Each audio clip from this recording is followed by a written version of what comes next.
A economia do Segundo Reinado foi baseada essencialmente na produção do café, que auxiliou ainda a modernização de parte do Brasil.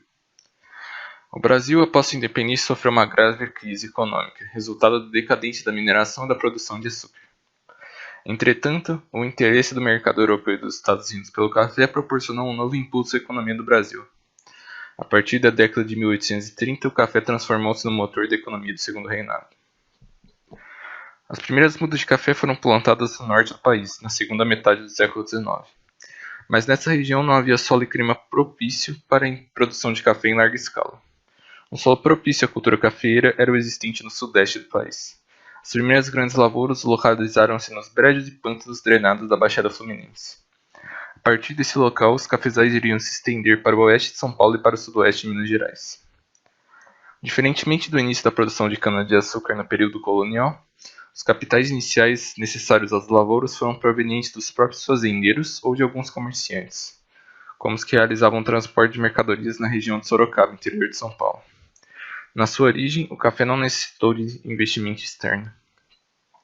A força de trabalho utilizada na produção do café foi inicialmente de africanos escravizados, e até o fim do Império eles compuseram a maior parte da força de trabalho nos cafezais. Porém, a pressão inglesa pelo fim do tráfico de escravos no Atlântico e as leis de proibição do tráfico, como a Lei Eusébio de Queiroz de 1850, dificultavam o acesso aos escravos. Seus preços subiram, tornando-se uma força de trabalho extremamente dispendiosa. Era necessária outra forma de organizar a força de trabalho nos cafezais, que passasse para a utilização de trabalhadores livres. A saída foi estimular a imigração de famílias europeias, principalmente em São Paulo. O trabalho livre era mais dinâmico economicamente que o trabalho escravo, por estimular o mercado interno e pela possibilidade de introduzir novas técnicas de plantio, como a mecanização. Não havia interesse do escravo em trabalhar dessa forma, o que impediu o aumento da produtividade.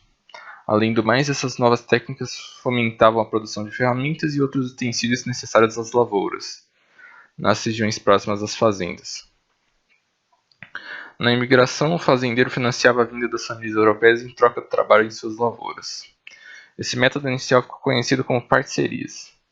Porém, o não cumprimento de cláusulas contratuais pelos fazendeiros geraram inúmeros conflitos. A partir desse momento, as parcerias foram abandonadas. O interesse do governo imperial no crescimento da população cafeira levou o Estado a financiar a vinda dos imigrantes através de subsídios.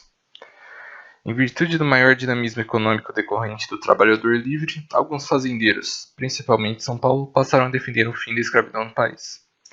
A produção cafeira fez ainda surgir outras atividades econômicas vinculadas ao beneficiamento, transporte e à venda do café.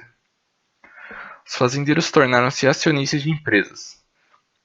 Apareceu também o comissário do café, que trabalhava nas casas de comércio externo, participando ainda da organização da produção e da logística de transporte.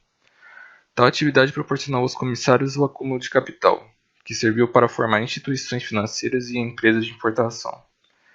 O café ainda estimulou a modernização da sociedade brasileira. Teve início o processo de urbanização de alguns locais, como a cidade do Rio de Janeiro e São Paulo.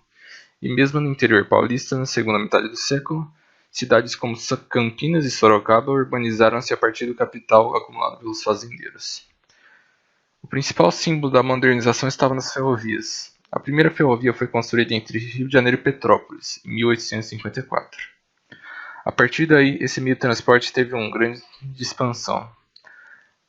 Com as ferrovias, os custos do transporte do café diminuíram consideravelmente, facilitando ainda a ligação com os portos exportadores, principalmente o de Santos, no litoral paulista.